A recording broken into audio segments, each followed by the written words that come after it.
This is BBC News. I'm Shaun Ley with the headlines at 8. 3 board members, including the chairman of Yorkshire County Cricket Club, have resigned over the club's handling of racism experienced by the former player Azeem Rafiq. What I've seen is a culture that's locked in the past, a culture that finds it difficult to accept challenge. Former England captain Michael Vaughan, who's been accused of making a racist comment to players, something he denies, will not now be presenting his cricket programme on the BBC next week. Greta Thunberg leads thousands of young activists through the streets of Glasgow to demand action on climate change at COP26. They have had 26 COPs.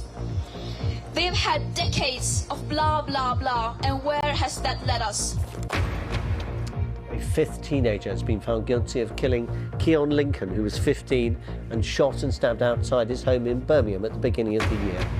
And an experimental pill to treat COVID-19. New trial results suggest it can cut the risk of hospitalisation or death by nearly 90% in vulnerable adults. In the US state of Georgia, prosecutors have shown the footage of the fatal shooting of a black jogger at the trial of 3 white men who've been accused of his murder. Coming up on tonight's Newswatch, has BBC News gone over the top on the COP? Join us tonight at 8:45 here on BBC News.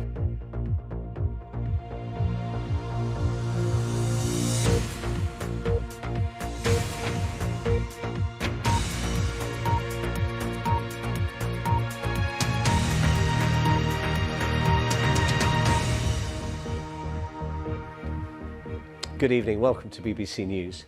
The chairman of Yorkshire County Cricket Club has resigned over its response to the racism experienced by the former player Azeem Rafiq. Roger Hutton issued a stinging attack on executive board members who he said had shown a constant unwillingness to accept that there was a problem after investigation found that Mr Rafiq was the victim of racial harassment and bullying. Tonight, the BBC's announced that the former England captain Michael Vaughan, who strongly denied making a racist comment to a group of Asian players, won't be presenting his cricket programme on 5 Live next week. Here's our sports editor Dan Rowan.